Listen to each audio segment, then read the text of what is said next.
કાયા જેની કુમળી અને પડછંદ જેના પ્રાણ, સતી શુરા અને સંત નિપજાવતી મારી આ ધરા રતનની ખાણ.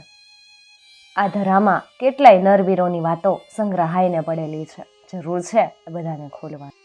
એક જગ્યાએ વાંચેલું, હીર તૂટે નહીં હાથથી, તાણો તૂટે નહીં તાગડો, પગ ઉપડે તે પરખાય, કવિ કાઠીને ગરાશ્યો.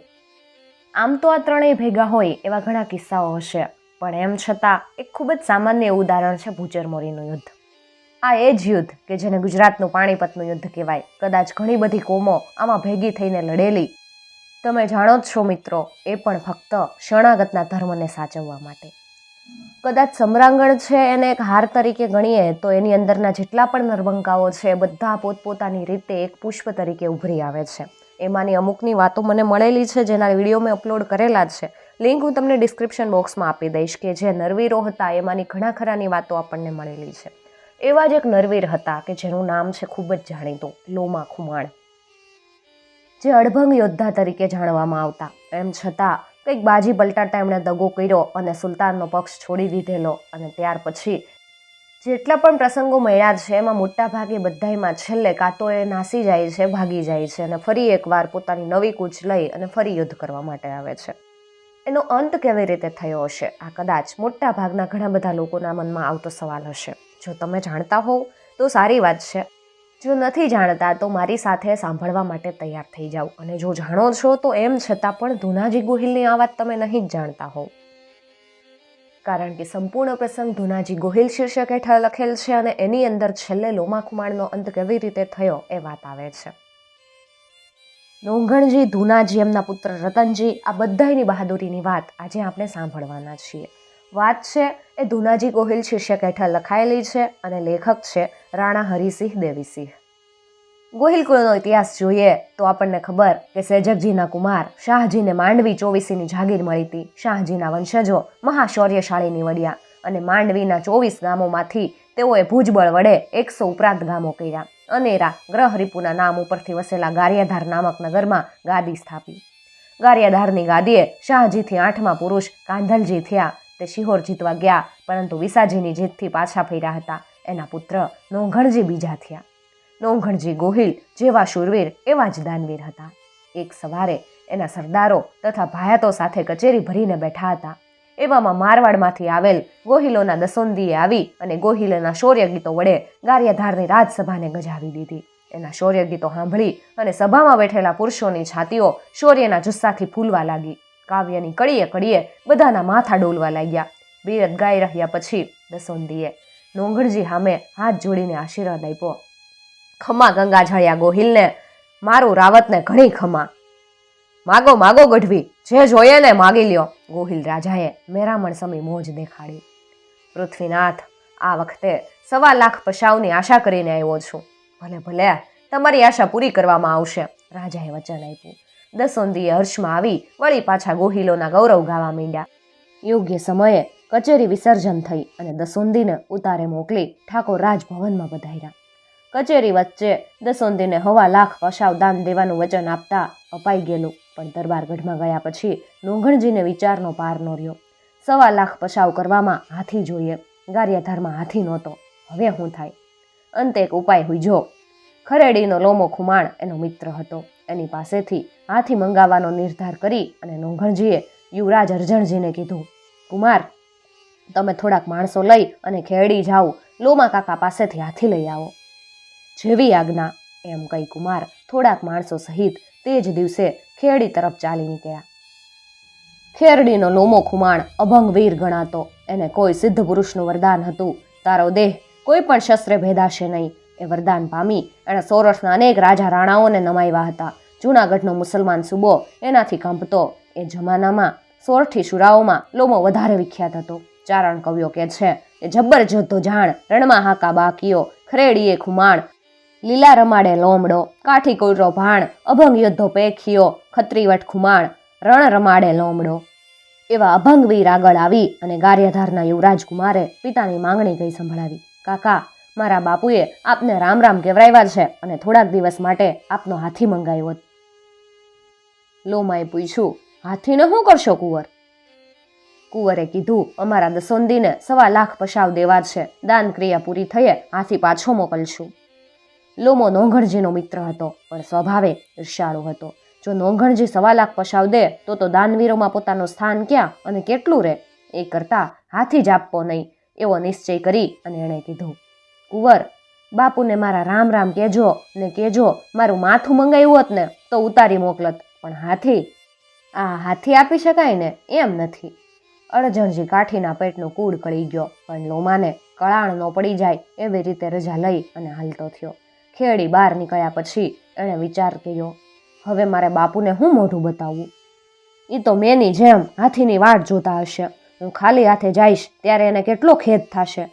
કપાઈ મરવું, પણ જે કામે નીકળ્યા હોય ને એમાં ફતેહ મેળવા સિવાય પાછું ન ફરવું. આ ભૂમિમાં મારું માથું ભલે કપાય, પણ હાથી લીધા વગર મારાથી ઘરે તો નહીં જ જવાય એવો નિશ્ચય કરી અને હાથી કેવી રીતે હાથ કરવો એ યુક્તિ શોધતો હતો. એવામાં એણે કેટલાક માણસો આગળ હાથીને ગામ બહાર આવતા જોયો. કાકાએ વિચાર કર્યો. એને કલ્પના થઈ નહીં કે આ તળાવે પાણી પાવા લાવતા હશે. તેને અનુમાન પણ આવી. તેણે તેના માણસોને નજીકના તળાવ પાસેની ઝાડીમાં છુપાવી દીધા અને પોતે છુપાઈ ગયો. અરજણજીને રજા આપ્યા પછી મહાવતે હાથીને પાણી પાવા લઈ જવા માટે છોડ્યો. લોમાને સંદેહ તો થયો. એ વખતે ગારિયાધારનો કુંવર હજુ ગામ નજીકમાં હોય અને મહાવતને મારી નાખી અને હાથી ઉઠાવી જાય તો એવો સંદેહ થઈ આવતા એણે એના પુત્રને કેટલાક હથિયારબંધ માણસો સહિત હાથીની સાથે મોકલ્યો.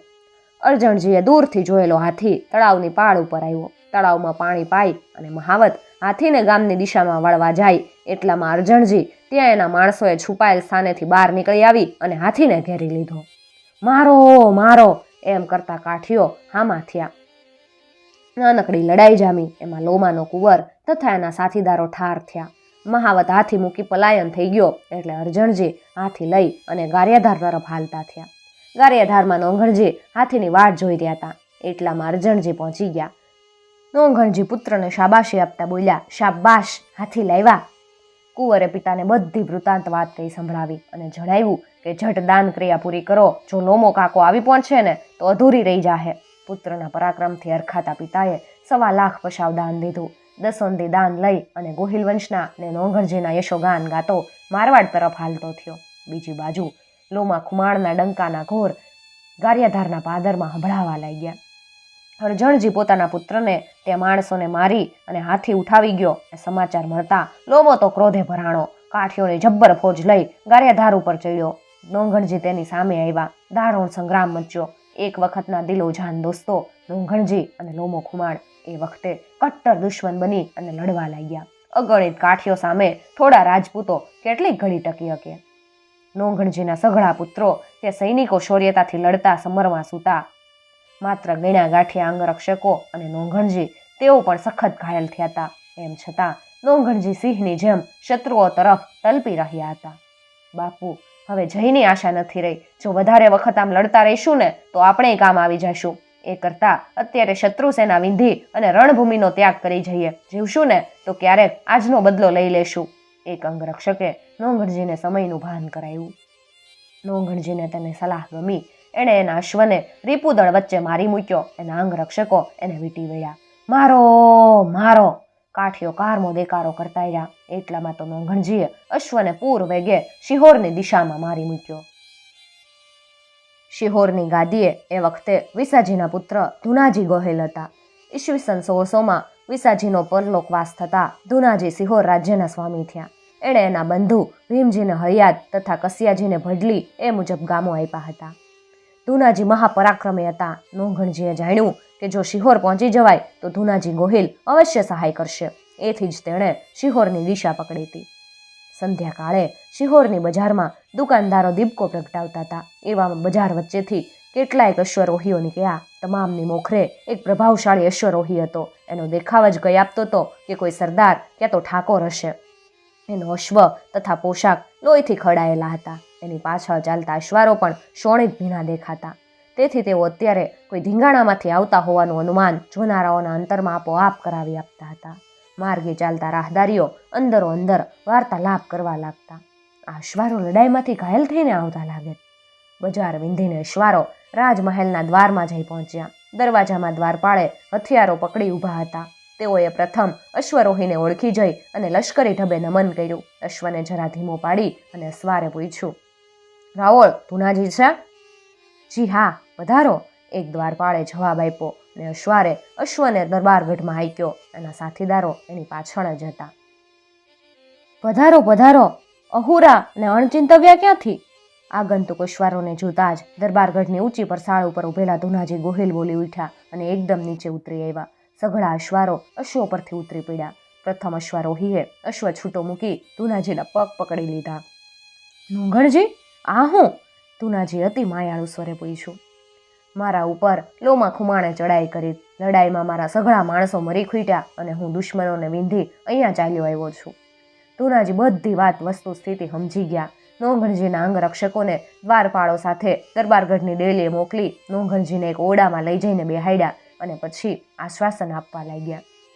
નોંઘણજી, લગારે ગભરાશો નહીં.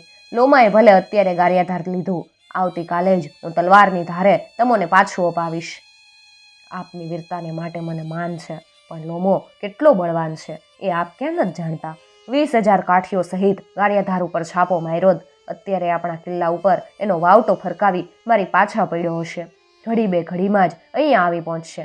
આપે મને હંઘર્યો એ પ્રકાર એના જાણવામાં આવતા આપની પાસે મારી માંગણી કરશે. નહીં સોંપો ને તો લડાઈ થશે. એના 20,000 કાઠીઓ સામે આપનાથી કઈ રીતે જીભ ઝીલાશે? એ કરતાં મને રજા આપો. હું જ્યાં નસીબ લઈ જશે ને ત્યાં જવા હાલતો થાવ. અરે નોંઘણજી, હું આપત્તિકાળમાં સપડાયેલા મારા સગા ભાઈને જાકારો દઉં? લોમો 20 ને બદલે ભલે 40,000ની ફોજ લઈને હાલ્યો આવે. જ્યાં સુધી મારા ધડ ઉપર માથું હશે ને ત્યાં સુધી તમોએ આંચ નહીં આવવા દઉં. ધુનાજીએ સહૃદયતા બતાવી. નોંઘણજીનો શ્વાસ નીચે બેઠો. ધુનાજી એને ત્યાં એના સાથીદારોને જમાડ્યા, જેમાં પછી સઘળા દુઃખો વિસારી અને નોંઘણજી સુખની નિંદ્રા લેવા લાગ્યા. પરંતુ સવાર પડતા જ નોંઘણજીને સોંપો અથવા લડવા તૈયાર થાવ. ધુનાજી ગોહિલ નિંદ્રામાંથી જાગૃત થયા. તે સાથે જ એક કાઠી અસવારે આવી અને લોમાનો સંદેશો સંભળાવ્યો. લોમો ગારિયાધારનો કિલ્લો કબજે કરી અને 10,000 કાઠીઓને લઈ નોંઘણજીની પાછળ પડ્યો હતો. એનું અનુમાન કર્યું કે શિહોર સિવાય નોંઘણજીને કોઈ સ્થળે આશ્રય મળનાર નથી. એથી એણે શિહોરનો કિલ્લો ઘેરી લીધો અને ધુનાજી ગોહિલને સંદેશો મોકલી દીધો. એટલામાં કિલ્લેદારે આવી અને વર્ધી સંભળાવી. અહીંથી 1 કોશ દૂર 8,000 કાઠીઓ છાવણી નાખીને પડ્યા. નોંઘણજીએ કીધું, મહારાજ, મને સોંપી દો. મારે માટે આપ સર્વના શા માટે ઓરી લ્યો છો? નોંઘણજી, એક દી મરવું તો છે જ ને, પછી ડરવું શા માટે? લોમો 20,000 કાઠીઓ લાવ્યો હોત ને તો પણ હું તમને સોંપત નહીં. આપણો શિહોરનો કિલ્લો બંધ કરી આપણી રક્ષા કરી શકીએ, પણ મારે કાઠીને હાથ બતાવવો જ. એમ કહી એણે આવેલ દૂતને જવાબ આપી દીધો કે લોમાને કહેજે અમે લડવા આવીએ. એ વખતે શિહોરના કિલ્લામાં માત્ર 200 જ અસવારો હતા. તેઓને તૈયાર કરી તેઓ શીઘ્રતાપૂર્વક કિલ્લાની બહાર નીકળ્યા. નોંઘણજી તેના અંગરક્ષક તરીકે સાથે ચાલ્યા. ગૌતમી સરિતા વટાવી અને વેળાવદર ગામની સીમમાં કાઠી અને રાજપૂતો હામાહામી વ્યૂહો રચી અને યુદ્ધમાં ઉતર્યા. ધુનાજીના 200 અશ્વરોહીઓ કાળદૂતોની જેમ કાઠીઓની ઉપર તૂટી પડ્યા. ધુનાજી અને નોંઘણજી લોમા ખુમાણ સામ સામે પડકારી ઉઠ્યા. યાદ રાખજે ખુમાણ, અત્યારે અમો તમારી અગણિત સેનાની સામે લડતા રણમાં પડીશું, પરંતુ તું ગોહિલવાડનું રાજ્ય સુખે ભોગવી નથી શકવાનો. અમારા વીર વંશજો અંતે તારા નાશનું કારણ થઈ પડવાના. એમ બોલતા ઉભય વીરો રણમાં ઝૂકી પડ્યા. એક એક રાજપૂત વીર અનેક કાઠીઓને સમરાંગણમાં ઢાળી અને મરણને શરણ થવા લાગ્યો. કાઠીઓના હામટા કટક આગળ માત્ર 200 રાજપૂતો કેટલીક વાર ટકી શકે. એક પછી એક બધા વીર અપ્રતિમ શૌર્ય દાખવી અને રણમાં હૂટા. ધુનાજી અને નોંઘણજી બંને રાજ્યવીરો હજુ સમરના મેદાનમાં ઘૂમતા હતા. ધુનાજીએ નોંઘણજીને કીધું, નોંઘણજી, મારો તારા ઉપર ઉપકાર થયો એ ઉપકારના બદલામાં મને વચન દે. માગી લ્યો મહારાજ, માગી લ્યો. તું અહીંયાથી તારો પ્રાણ બચાવી નાસી છૂટ. મારું પણ પૂરું કર. તું બચીશ ને તો હું શાંતિપૂર્વક મરીશ. મેં પ્રાણ અર્પણ કર્યા, પણ મારે શરણે આવેલા નોંઘણજીનો બચાવ થયો. મરતી વખતે એવું જાણી મને અપાર આનંદ થશે. મહારાજ, મારે ખાતર આપ રણમાં પડો ને હું બસ. તો તું રાજપૂત નથી, વચનપાલક નથી. ધુનાજી પોકારી ઉઠ્યા. નોંઘણજી તેની ઈચ્છાને આધીન થયા. એણે રણભૂમિમાંથી અશ્વ ફેંક્યો. પકડો પકડો, કાઠી સૈન્યમાં ચાસકો થયો. ધુનાજીએ અશ્વ ઠેકાયો, લોમા ખુમાણને ઘેર્યો અને બચાવવાની ચિંતામાં કાઠીઓ નોંઘણજી પાછા પડવાનું ભૂલી ગયા. એક હામટા એની ઉપર તૂટી પડ્યા. ધુનાજી અગણિત વીરોને ધણી ઉપર ઢાળી અને તેઓ પણ ઢળી પડ્યા. એની આખી કાયા કપાઈ ગઈ. ધુનાજી પડ્યા. કાઠીએ ઉત્સાહમાં આવીને આગળ વધ્યા, પરંતુ શિહોરના કિલ્લા ઉપર ધુનાજીના શૂરવીર પુત્ર રતનજી લડવા તૈયાર થઈને ઊભા હતા. લોમાએ વિચાર કર્યો, અત્યારે ઘણા કાઠીઓ કપાઈ ગયા, શિહોર લેવા જતાં ગારિયાધાર ગુમાવવું પડશે, માટે કોઈ વાર જોઈ લેવા હે એવો નિર્ધાર કરી એનો લશ્કર લઈ ગારિયાધાર તરફ ઉપડી ગયો. ધુનાજી ગોહિલના શબ સાથે એના રાણી સતી થયા. એનો પુત્ર રતનજી ગોહિલ ઈસવીસન 1619માં શિહોરની પાટે બેઠા. લોમા ખુમાણે નવઘણજીની ઘણી શોધ કરી, પરંતુ એનો પત્તો મળ્યો નહીં. એટલે ઉડ સરવૈયાવાડના સરવૈયા રાજપૂતોને પક્ષમાં લઈ અને બીજી વાર શિહોર તરફ ઉપડ્યો. તેણે શિહોર જઈ અને કનાળ ગામની ગાયો વાળી. ગોવાળોએ શિહોર જઈને ફરિયાદ કરી, લોમો ગાયો વાળી જાય. એ સમાચાર સાંભળતા જ રતનજીને અપાર ક્રોધ ચડ્યો. હતા એટલા અશ્વારો લઈ તેઓ લોમાની પાછળ પડ્યા. માંડવી નજીક કાઠીઓ રોકાયા હતા. રતનજી તો ક્ષુદ્ધ ક્ષત્રિય હોવાથી ધેનુઓની વારે આવશે જ એવી ચોક્કસ ખાતરી હોવાથી લોમો તે સ્થળે એની પ્રતીક્ષા કરી રહ્યો હતો. એટલામાં તો એ આવી પહોંચ્યા. ગોહિલ અને કાઠીઓ કુંડાળે પડ્યા. એકબીજા ઉપર ભાલા, બરછી અને સાંગો ફેંકવા લાગ્યા. ગોહિલોના મારથી અપાર ક્ષત્રુઓ મરાયા. લોમા ખુમાણના અશ્વ સામે રતનજી ગોહિલે અશ્વ કુદાવ્યો. ફેરવીને સાંગનો ઘા કર્યો. લોમાનો ઘોડો વિંધાઈ પડ્યો. લોમો ઘાયલ થઈ અને પૃથ્વી ઉપર પડ્યો. પડતા પહેલા એણે રતનજી ઉપર બરછીનો પ્રહાર કર્યો. રતનજી પડ્યા અને રાજપૂતો ઉન્મત્ત થઈ અને કાઠીઓની કાપણી ચલાવવા લાગ્યા. તેઓ ખરેખર શૂર ઉપર ચડ્યા. થોડા પણ બહાદુર રાજપૂતોના મારથી કાઠીઓ ભાગી છૂટ્યા. રતનજી ગોહિલ ગતઃ પ્રાણ થઈ પડ્યા. તેના શબને શિહોર લઈ ગયા. તેના રાણીજી પણ એમની સાથે સતી થયા. આજે શિહોરના ગઢની આથમણી રાંગ સામે ગૌતમી સરિતાને કિનારે રાઓલ શ્રી ધુનાજી તથા એની પાછળ સતી થયેલ તેઓ શ્રીના રાણી, ત્યારબાદ ક્ષત્રિય ધર્મના ઉત્તમ પુત્ર, ધેનુઓની રક્ષા કરવાનો પરમ ધર્મ બજાવતા રણમાં પડેલ તેના પ્રતાપી પુત્ર રતનજી ગોહિલ તથા પતિના શબની સાથે જીવતા બળી મરવાનો ક્ષત્રાણીઓનો મહાન આદર્શ બતાવનાર એમના રાણીજી, એ ચારેયના સ્મારકો એક જ ચોતરા ઉપર દ્રષ્ટિગોચર થાય. સ્મારકો નીચેના લેખો સાધારણ ઉકેલી શકાય એવા છે. એમના પુત્રોની વાત આપણે પછી ક્યારેક કરશું, પરંતુ આગળ નવઘણજી ગોહિલનું શું થયું એ જોઈએ. નવઘણજી એકાએક અશ્વ દોડાવતા શિહોરમાંથી ઉપડ્યા હતા. મજલ દર મજલ કરતા કેટલાક દિવસે સૌરાષ્ટ્રનો ત્યાગ કરી અને બારૈયાની ઝાડીમાં પહોંચી ગયા. નવઘણજી જાણી ચૂક્યા હતા કે હવે સૌરાષ્ટ્રમાં પોતે લોમા ખુમાણના પંજામાંથી રક્ષા કરી શકશે નહીં. એથી ભૂખ તરસ વેઠી તે રાજવી અનેક સંકટો સહન કરતા અહીંયા સુધી આવી પહોંચ્યા હતા. ભાગ્યદેવી રાજવીઓના જીવનમાં પણ કેવા અજબ પલટા કરી મૂકે. સેંકડો દાસદાસીઓની સાથે નીકળનાર ગારિયાધારના ઠાકોર નવઘણજી આજ દિનહીન સ્થિતિમાં વન ભટકતા જવાસા નામક નગરના પાદરમાં જઈ પહોંચ્યા. પાદરમાં એક સુંદર બગીચો જોઈ એ બગીચામાં વિશ્રાંતિ લેવાનો વિચાર કરી અને અંદર ગયા. ત્યાં એક પુરાતની શિવાલય દૃષ્ટિએ પડ્યું. શિવાલય પાછળ અશ્વ બાંધી પલંગ ઉપર પોઢનાર એ મંદિરના ઓટલા ઉપર પોઢી ગયા. બારૈયાની ઝાડીમાં જવાસા નામે બારૈયા ચૌહાણોની રાજધાનીનું જૂનું નગર હતું. એ નગરના પાદરમાં એક બગીચો અને બગીચામાં ભગવાન શંકરનું પુરાતની મંદિર હતું. એ મંદિરના દ્વારમાં ઊભી રહી અપાર રૂપવતી એક યુવતી હાથ જોડી અને ભગવાન ઉમાપતિ પાસે યાચના કરતી હતી. હે ભોળાનાથ, હે જગદાધાર, જો મને ભરથાર આપને તો ગોહિલવીર નવઘણજી આપજે. એ બાલિકા અન્ય કોઈ નહીં પણ જ્વાસાના ચૌહાણ રાજની કુંવરી હતી. એક સમયે સોરઠના કોઈ ચિતાર પાસે ગારિયાધારના ઠાકોર નવઘણજીની સુંદર છબી અવલોકી એના મનથી એ વળી ચૂકી. રાજકુમારીની ઈચ્છા એના માતા પિતાના જાણવામાં આવી. એથી તેઓએ રાજ પુરોહિતને શ્રીફળ લઈ સોરઠમાં મોકલ્યો હતો.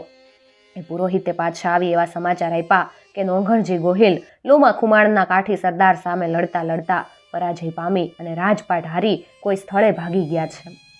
એ સમાચાર સાંભળી જ્વાસાના રાજા રાણી અપાર શોક પામ્યા. તેઓ પુત્રીને નવઘણજીની સાથે વરવાનો નિર્ધાર જતો કરી કોઈ અન્ય રાજા કે રાજકુમારની સાથે લગ્ન સંબંધ થવા દેવા એને સમજાવવા લાગ્યા. પરંતુ રાજકુમારીએ પોતાની ઈચ્છા છોડી નહીં. નિત્ય સાંજ સવાર એ ગામ બહાર બગીચામાં શંકર ભગવાનને મંદિરે જઈ અને નવઘણજી મેળવી આપવાની પ્રાર્થના કરતી. એ રીતે અત્યારે એકલી શિવ મંદિરે આવી હતી. ભગવાન ત્રિલોચનને પ્રાર્થના કરી એ મંદિરની પ્રદક્ષિણા કરવા લાગી. મંદિરની પાછળ જતા એણે બિલ્લી વૃક્ષની સાથે એક અશ્વ બાંધેલો જોયો અને મંદિરના ઓટલા ઉપર ઘાસીઓ પાથરીને કોઈ પુરુષ ભર નિંદ્રામાં સૂતો હતો. રાજકન્યાએ પુરુષને અવલોકી ચમકી આનંદ પામી. એના મુખ ઉપર હાસ્ય અને લજ્જાના મિશ્રિત ભાવો તાદૃશ્ય થવા લાગ્યા. એ અનિમેષ નજરે નિંદ્રાવશ પડેલા પુરુષ તરફ તાકી રહી. એ જ આ પુરુષ, અન્ય નહીં પરંતુ નોંઘણજી પોતે જ, જેને વરવા માટે પોતે ઘણા સમયથી અધીર થઈ રહી હતી, જેને મેળવી આપવા પોતે ઘણા દિવસથી ભગવાન ભોળાનાથને પ્રાર્થના કરી રહી હતી, એ જ આ પુરુષ. પાર્વતી પતિએ મારી વિનંતી સાંભળી. જે નરને વરવા આતુર હતી એ ઘર બેઠા મેળવી આપ્યા. રાજકન્યા આ શુભ સમાચાર માતા પિતાને સંભળાવવા એકદમ રાજભવનમાં ગઈ. માતાને બધી વાત કરી. રાણીએ તે વાત રાજાને પહોંચાડી. જ્વાસાનો ચૌહાણ રાજ એના મુખ્ય સરદારો, રાજ્ય કારભારી તથા રાજ્ય પુરોહિતને સાથે લઈ શિવાલયમાં જઈ પહોંચ્યો. નોંઘણજી એ વખતે જાગૃત થઈ નગરમાં જવાનો વિચાર કરતા હતા. એવામાં જ્વાસાપતિએ આવી તેને છાતી સરસા દબાવી અને સ્નેહ ભાવે મળ્યા. એક અજાણ્યા રાજવી એકાએક પોતાને આવી રીતે પ્રેમપૂર્વક મળે એ માટે નોંઘણજીને અપાર આશ્ચર્ય થયું. એમણે પૂછ્યું, આપ મને ઓળખતા હશો, પરંતુ હું આપને નથી ઓળખતો. આપ કોણ છો? હું જ્વાસાનો ચૌહાણ રાજ. આપને આજ પહેલી વાર નિહાળ્યા, પરંતુ એક અદ્ભુત પ્રકાર બનતા હું આપને ઓળખી શક્યો છું. કહો, આપ સૌરાષ્ટ્રમાં આવેલ ગારિયાધારના ગોહિલ ઠાકોર નોંઘણજી છો? હા. આપ લોમા ખુમાણ નામક કાઠી સરદાર સામે લડતા રાજપાટ ગુમાવી આ તરફ નાસી આવ્યા છો? એ પણ ખરું. હું એ વિચાર કરું છું કે આટલે દૂર મારો સંપૂર્ણ પરિચય આપ કઈ રીતે પામી શક્યા? ચૌહાણ રાજે ચિતારા પાસેથી છબી નિહાળી પોતાની રાજકન્યાએ જે હઠ લીધી હતી તથા પોતે રાજપુરોહિતને ગારિયાધાર પાઠવ્યો હતો એ બધી વાત નોંઘણજીને કહી સંભળાવી અને પછી રાજ્ય પુરોહિતને હાથે તે જ સ્થળે લગ્ન નિર્ધારનો તિલક કરાવી નોંઘણજીને ધામધૂમથી નગરમાં લઈ ગયા. આવો અજબ પ્રકાર બનવાથી નોંઘણજી નિર્ધારનો અદ્ભુત લીલાનો વિચાર કરવા લાગ્યા. થોડા જ દિવસમાં ચૌહાણ રાજે રાજકન્યાની સાથે નોંઘણજીના લગ્ન કરાવી આપ્યા. પરણીને જ્વાસામાં એ સુખપૂર્વક રહેવા લાગ્યા. ચૌહાણ રાણીને વખત જતા એક પુત્ર થયો. એનું નામ અરજણજી પાડ્યું. બીજા કુમારો થયા. એમ 16 વર્ષ વીત્યા. 16મે વર્ષે નોંઘણજી સ્વદેશ જવા સજ્જ થયા. ચૌહાણોની ફોજ લઈ તે રવાના થયા. કેટલાય દિવસે ગારિયાધાર નિકટમાં આવી એક અરણ્યમાં છુપી રીતે પડાવ નાખી અને પડ્યા. પોતે લોમા ખુમાણની હિલચાલ તપાસવા લાગ્યા. અલક અલક અલક એવી અલક જગાવતો એક જોગંદર હમણાં ગારિયાધારની શેરીએ અને બજારે ટેલ નાખે. ગારિયાધાર નિવાસી જોગંદરના આખો તેજમાં અંજાઈ જાય. સૂરજ જેવું પોળું ને તેજસ્વી મુખ, પોળું જગારા મારતું કપાળ, કેરીના ફાડિયા જેવી લાલ ઘૂમ આંખો, વાંકડી મૂછો, ભરાવદાર શરીર, ભભૂતિ નીચે પણ ચમકતો ગોરો વાન, એવા સાક્ષાત શંકર જેવા રૂપાળા જોગીની સામે ગારિયાધારના નર નારીઓ ભક્તિ ભાવે નિહાળી રહે. જોગીએ ગામના પાદરમાં ધૂણી નાખી. હાંજ હવાર ગામમાં જઈ ટેલ નાખવી શરૂ હતી. અલક અલક અલક. કોઈ ભાવિક સ્ત્રીઓ પૂછતી, મહારાજ કઈ ફરાળ, સીધું કે દક્ષિણા લેશો? જોગી પૂછે, કોનું રાજ? રાજ તો ખુમાણનું. આ સાંભળી જોગી હાલતો થાય. કોઈ ભાવિક પુરુષો પૂછતા, જોગીરાજ જે સવાલ હોય એ કઈ સંભળાવો, પૂરો કરીએ. જોગી પૂછે, કોનું રાજ? કાઠીનું. આ સાંભળી અને જોગી હાલતા થાય. એની એવી વર્તણૂકથી ગારિયાધાર વાસીઓને અપાર આશ્ચર્ય થાય. હવે એક દિવસ જોગંદરે ઘરના ફળિયામાં જઈ અને અલક અલક એમ અલક જગાવી. અલક સાંભળી અને ઓરડામાંથી એક વૃદ્ધ સ્ત્રી બહાર આવી. ઉભેલા સાધુ પાસે જઈ અને વાણા લેતી એ બોલી, ભલે પધાર્યા ક્ષેત્રુજયના ક્ષામ, હોળ વર્ષે આપના દર્શન થયા ખરા. બાઈ, કોનું રાજ? આપનું, બીજા કોનું? આ સાંભળીને જોગંદરના રૂપાળા બદન ઉપર હર્ષના શેરડા છૂટ્યા. એણે નાક ઉપર આંગળી મૂકીને પૂછ્યું, બાઈ, વાત પેટમાં રહેશે? શા માટે નહીં? પ્રાણ જાય પણ વાત નહીં જાય મારા અન્નદાતા. લોમો શું કરે છે? લોમાના 16 વર્ષમાં 16 જુગ બદલાઈ ગયા. સોરઠના સઘળા રાજાઓ સાથે વેરના વી વવાઈ ગયા. કારણ તો એવું બન્યું કે અકબર બાદશાહના લશ્કરથી હારીને નાસી છૂટેલા અમદાવાદના સુલતાન મુઝફ્ફર શાહને આશરો આપવા નવાનગરના જામ સતાજીને ચડાવી અને પાછળથી જ્યારે અકબરની ફોજ લડવા આવીને ત્યારે લોમો દગો દઈ અને એક તરફ હટી ગયો. એથી જે જામની દોસ્તી ઉપર એ જૂજતો એના તે પાક્કા દુશ્મન બની ગયા. એમ આપણી વસ્તીને કેમ છે? આપ જેવા ધણી વૈયા વસ્તીને સુખ ક્યાંથી હોય? કાઠીઓએ ગારિયાધારના 100 ગામડા લૂંટી લીધા, પણ તેઓની બીકે કોઈ કઈ બોલી ન થકતું. બેન, તારું નામ? મારું નામ બછિયાણી. હું એક સંધિ ખેડૂતની ઘરવાળી છું. તમારે વાડી છે? હા. હું વાવ્યું? વાઢ કર્યો. ત્યારે એક દી લોમાને એના બધા કાઠી સરદારો હારે શેરડી ખાવા બોલાવો ને. ખુશીથી હું મારા ધણીને સમજાવીશ. જોગંદર વાત કરીને હાલતો થયો. બછિયાણીનો ધણી ઘરે આવ્યો. આંગણામાં પગ મૂકતા જ બછિયાણીને વધાઈનો સંદેશો સંભળાવ્યો. નોંઘણજી બાપુ આવી પહોંચ્યા. હે, કોણે કીધું? આપણા ઘરે આવ્યા તા. હોય નહીં, સંધ્યા આશ્ચર્ય પામ્યો. હા, પણ જોવો, એ જોગીના વેશમાં છે. કોઈને વાત કરતા નહીં. એણે લોમાને વાઢે શેરડી ખાવા બોલાવવાનું કીધું. ભલે ભલે, ભેગા ભેળવી દઉં. પછી ને પછી તો ખેડૂતે એને શેરડી ખાવા બોલાવાય તે. આપા લોમા, આ શેરડી તો ભારે મીઠી. સંધી પટેલે આગ્રહ કરીને લોમા ખુમાણને એના કાઠીને પટાવતો વાડીએ શેરડી ખાવા બોલાવ્યા. વાડીમાં વૃક્ષોની ઘટાદાર છાયા તળે એક પોવળી જાજમ ઉપર લોમો તથા એના કાઠીઓ બેઠા. વચ્ચે થાળીઓમાં શેરડીના માંદળિયા પડ્યા. એ ચાવતા ચાવતા કાઠીઓ શેરડીની મીઠાશ વખાણતા જાય. મીઠાશ કેમ ન હોય? નોંઘણજીની સામે લડી લડીને મારી તલવાર બુઠ્ઠી થઈ ગઈ ત્યારે આ મીઠાશ આજ તમારે ભાગ આવી. વિચારો નોંઘણજી, એક ઘડો કાઠી બોલી ઉઠ્યો. લોમા, હવે એ જીવતો હશે? સુરત દાદાના ભજન કરો. કોણ જાણે ક્યાંય રખડી રવડીને મરી ગયો હશે. લોમાએ એની ધોળી થઈ ગયેલી મૂછો ઉપર હાથ ફેરવતા અભિમાનપૂર્વક જણાવ્યું. કાઠીઓ વાતોના તડાકા ચડ્યા અને સંધીએ એના પગરખા, હથિયારો, પછેડા, ફાળિયાઓ બેઠક વચ્ચેથી ઉપાડી ઉપાડી અને દૂર મૂકવા લાગ્યા. એમને એનુંય ભાન ન રહ્યું. શેરડીની મીઠાશમાં મશગુલ બનેલા કાઠીઓ ઉપર એકાએક કેટલાય જુવાનો મારો મારો એમ કરતા તૂટી પડ્યા. કાઠીઓ ચમકીને જોવે ત્યાં તો કોઈ મંત્રકુશળ માનવી શેરડીના સાઠામાંથી શૂરવીર યોદ્ધા પ્રગટાવતો હોય એમ વાડમાંથી ખુલ્લી તલવારવાળા અસંખ્ય પુરુષો નીકળી આવી અને કાઠીઓ ઉપર તૂટી પડ્યા. દગો દગો એમ કરતા કાઠીઓ નાસી છૂટ્યા. વાડીમાંથી નીકળી ગામ તરફ ભાગ્યા તો ગારિયાધારનો કિલ્લો બંધ જોયો. લોમો બધો ભેદ સમજી ગયો. પ્રાણ બચાવવાની આશાએ એ ખેડી તરફ નાસી છૂટ્યો. નોંઘણજીએ લોમાને કિલ્લાની બહાર કાઢ્યો. એના કાઠીઓની કાપણી ચલાવી કિલ્લો લીધો. કેટલાય રાજપૂતોને વાડીએ મોકલી દીધા હતા. તેઓએ રોમાના માણસોને ભારે કાપણી ચલાવી અને ભગાડ્યા. લોમો નાસી ગયો. ગારિયાધારના 100 ગામડા નોંઘણજીએ પાછા મેળવી લીધા. રાજભક્ત બછિયાણીને એક ગામ કાપડામાં આપ્યું. લોમો નોંઘણજીના હાથમાંથી ગારિયાધાર પાછું મેળવવા હલ્લા કરવા માંડ્યો. પરંતુ શિહોરના શૂરવીર ઠાકોર અખેરાજ પોતાના પિતામહ ધુનાજી રાવળ તથા રતનજીનું વેર વાળવા અને નોંઘણજીની સહાય કરવા મદદગાર થયા. લોમો વારંવાર પરાજિત થવાથી ભારે ઉશ્કેરાઈ ગયો હતો. એવામાં એને જામ સતાજી તરફથી લગ્નમાં પધારવાનું આમંત્રણ મળેલું. એ પ્રથમ સતાજીનો મિત્ર હતો, પરંતુ એક વખત એની સાથે દગો રમેલો એથી એ મિત્રતા તૂટી હતી. હવે મિત્રતા બાંધી લેવા તથા નોંઘણજી સતાજીના સંબંધી હતા. જો એ લગ્ન પ્રસંગે નવાનગર આવે તો એને દગાથી ઠાર કરી લેવા અને વેર વસૂલ કરવાની દુષ્ટ ઈચ્છાએ એ નવાનગર ગયો. નવાનગરના રાજકુમારના લગ્ન પ્રસંગે નોંઘણજી, અખેરાજજી તથા અન્ય જાડેજા ઠાકોરો એકત્રિત થયા હતા. એ સઘળાઓએ લોમો નવાનગર આવે તો ઠાર કરવાનો દ્રઢ નિર્ધાર કર્યો હતો. એટલે જેવો લોમો નવાનગરમાં આવ્યો એવો જેને બંદીવાન બનાવ્યો. રાજવી દેહનો વધ કરવો એ ન્યાય નીતિથી વિરુદ્ધ હોય.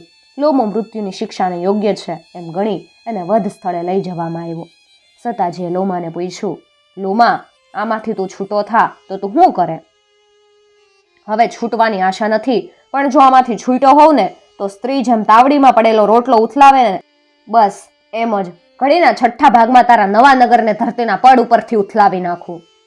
સતાજીએ એનો શિરછેદ કરાવ્યો. અભંગ લોમાનો અંત આવ્યો. એ પછી જ ગારિયાધાર અને શિહોર રાજ્યમાં સંપૂર્ણ શાંતિ પથરાણી. એક ઓનલાઈન આર્ટિકલ વાંચેલો. એની અંદર એક વાત હતી કે ગારિયાધારના ગોહિલ ઠાકોર નોંઘણજી બીજા અને ખુમાણો અને ખાચરોને વેર હતું. કાઠીઓનો પક્ષ લઈ અને આ ખુમાણ લોમાએ 1611માં ગારિયાધાર કબજે કરેલું અને નોંઘણજીની મદદે આવેલ આ શિહોરના ગોહિલ ઠાકોર ધુનાજી અને એના પુત્ર રતનજી એની સાથેના યુદ્ધમાં માર્યા ગયેલા. નોંઘણજીએ રતનજીના પુત્ર હરતાજીની મદદ લઈ અને ગારિયાધાર ફરી કબજે કર્યું હતું અને વેરના શમન માટે લોમાને રાણી ગામ ગ્રાસમાં આપેલું. નોંઘણજીની રાણી કે જે જામનગરની કુંવરી હતા એણે તેને ભાઈ ગણ્યો હતો અને જામનગર નોંઘણજીની રાણી સાથે લગ્નમાં જતા મહેલના દરવાજામાં હથિયાર વિના પ્રવેશવાનું કહેતા એણે દરવાનને મારી નાખેલો અને ભૂચરમોરીના યુદ્ધમાં એણે દગો તો કર્યો જ તો એટલે એનું વેર લેવા જામ અને નોંઘણજીના માણસો સાથે ધીંગાણામાં એનું મૃત્યુ થયું અને ખેડી ગામ ભાંગવામાં આવ્યું. બસ આવી હતી એક લોમા ખુમાણના અંતની વાત.